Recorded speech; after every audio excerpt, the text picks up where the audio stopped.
Okay, guys. Well, I want to touch on the two other results that happened, well, the big ones, the 2-3 nils from the weekend. One saw SuperSport United beating Swallows 3-0, and the other saw Stellies winning against Cape Town City 3-0. Kelvin, which of those two kind of picked your interest as far as the result is concerned? I mean, they're both quite interesting, but maybe the one for Swallow is a bit more disastrous because there's rumors now that the coach Brandon Truter has been put on gardening leave, as they put it, because of the results not being forthcoming. So, what do you make of the 2-3-0 results?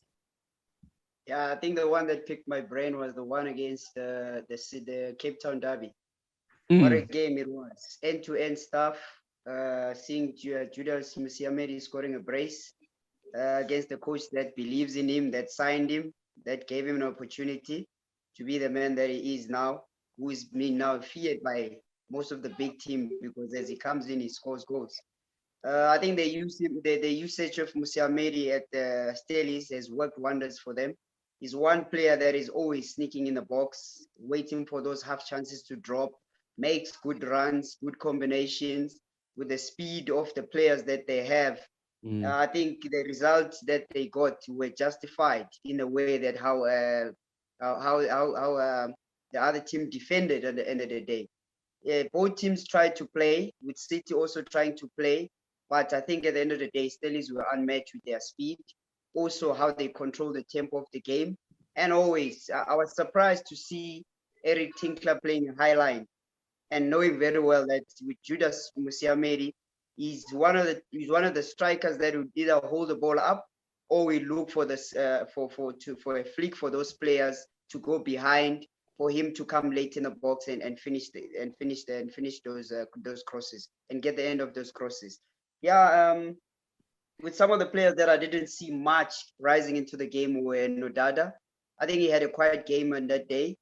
I think for me, he was one player that was promising to shine or disturb City on their play, because if you would have managed the game in terms of a positional play, try to slow down City, Stellies, because Stellies were always looking at City on a counter-attack. They'll play one or two strings and then they wait for them to come up. Same routine. Get the ball behind them with their speed. They were unmatched at the end of the day. So that was one of the most interesting games. Also with the Swallows one. Swallows one was interesting to watch in terms of how they defended with the experience that they had.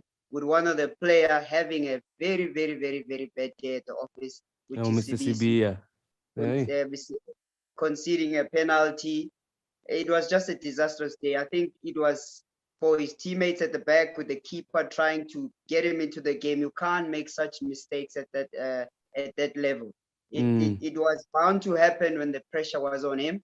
But at the end of the day, it's just that he needs to know that now this is a higher league. Such mistakes that are being made are costing a team. Look at the coach now, he's placed on the gardening leave. It's just based on that result. It was a heavy score. I think maybe they didn't expect this, but I think they're pushing the panic button too fast. I think Truter has done an amazing job in forming that team, even though they still lack one of the personalities up front and also players. They haven't replaced Ngobo's position. They've left it open, and they're trusting the players, the pack that they have, to help them in that defensive line. I think if they can boost from the defense in the middle or try and get another striker or another midfielder and maybe two center backs also to cover up the space, the position that has been left up by Ngobo, because Ngobo has saved them a lot. Now we're starting to see the cracks that they can't deal with it, because Truter is one coach that enjoys building from the back and seeing the game flow all the way up. Greg, I want to know, in the WhatsApp group for the goalkeepers, is Hugo Marks in there? And what were you guys telling him about the 50-50? I don't know, it looked more like a 70-30. But what did you make of Judas's, I don't know, I mean, they were both going for the ball, and then Judas just seems to bump him out the way. As a goalkeeper, did you see a foul in that? Anything wrong with that? Okay, there's leagues, in terms of European League. Let me go there in terms of England. That's a beautiful, there's no infringement there. I think that referee is coming to South African League now. But my surprise is, you cannot stop and wait for the ref to make decision for you. You better make a save or you make a tackle. Let it be, you make a save first, and now later on they can say, okay, it's a foul, or maybe the ref can blow. But I just think, it was unacceptable. You have to play to the whistle. You have to play to the whistle, most especially as a goalkeeper. that's the easier goal Judas will ever score in his career again. I just think that was the easier goal he's gonna score. But you never know. I just feel like that day City were just off the park, in terms of how Steelers play against them. For City to concede on set piece, I just think it's one thing I didn't expect them. We know with Eric Tinkler, I know he set up his defense very well in terms of dead balls, from throwing, from corner kicks, for them to concede from there. I just think, yeah, this today is gonna be something else, and they proved me right, and Steelers, you're just all over them. It was a derby that everyone thought that is gonna be very tight one, but at the end of the day, that Sunday was a games of threes. Saturday, so I just think City, they did very well before that game. You talk about the MTN 8 them against Swallows, and how they play. They play very tight. But now going to the league game and concede 3, I just think I think like really need to fix the team. But it's not lost. I just feel like Steelers were just on that level, on that gear on that day. Okay, and in terms of the two coaches, Velile, you've got Eric Tinkler and Brandon Truter, similar sort of league form as far as their teams are concerned, yet the one is more under pressure. Could it do with it, have anything to do with the fact that Eswalos Bamzamile, they brought in 10 players, they gave him, I guess, the tools to try and give a bigger push of it? Why is he under more pressure than someone like Eric Tinkler? Yeah, I think for starters, if you look at the two games in question, on a good day where people were converting chances, I don't think it should have ended 3-0 against the Cape Town City. There are some chances. They hit the post, I think, twice. They hit the post. So I think it's also a case of Stelly's.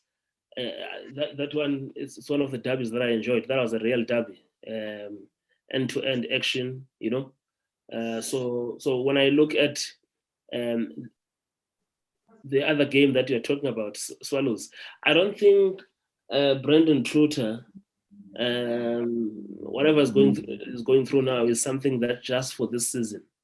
If you remember Swallows, I think in the last 11 matches, last time he only had 1 win there, and the club could have easily pulled the trigger, finished in a CAF interclub competition position last season. So what 20 draws? If they had maybe converted 4 or 5 of those draws, they could have even given Sundowns something serious to ponder when it comes to the league title race.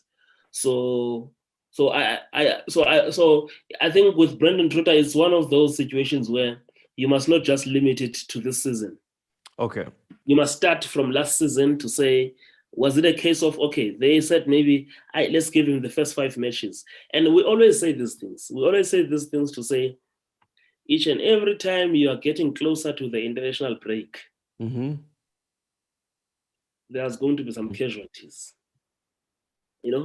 Yeah, so the new guy can come in and have some time. Exactly. And until last week, I had thought that it was Coach Brandon Truter who brought Coach Simo, but I had no management, So sometimes, yeah. So this is the reality of football. This is the reality of football. Sorry, But also, Didn't Simo wasn't Simo working with Truter at Tongati? Yes. But also you can't ignore what you hear. Oh yes. You know, you can't ignore what you hear. You know, but also I think even besides that, a coach. You know what is disturbing for me is that just a few weeks ago, the Bafana Bafana coach was impressed with Swallows. You know, Yeah. you know, yeah. Because in reality, when you really look at it, it's still too early to press panic buttons. I agree with you, Source. It's still too early, but here I get the feeling that this is not just about this season. Yeah. You know? Because if you remember, this talk didn't start this season. This talk of possibly looking at other options around the coach. You know, it comes from last season. And I think for me, if you look at, they've got more. They've got Saling from Pirates. They've got Tibedi. They've got Jürgen Sassman from Chiefs. You know, from Sundowns, it's a host of players that they've got. Makhalwa, Jody February, Katlego Mohammed, Tebogo Langerman, you know? So you can see how the big Gauteng 3 has boosted Swallows. And remember, when you're on loan, it also means that you're not paying the salaries in full, you know? And when you look at the talent there, he's got Olympians. And if it's not Olympians, it's players who were supposed to go to the Olympics. You know, he's got the cream of the crop. So, but then again, it's still too early in the season. You don't expect him to have put this team together. So hence I'm saying, when it comes to him, let's not just limit it to the results in the past few weeks. Okay. Well, we're almost out of time, but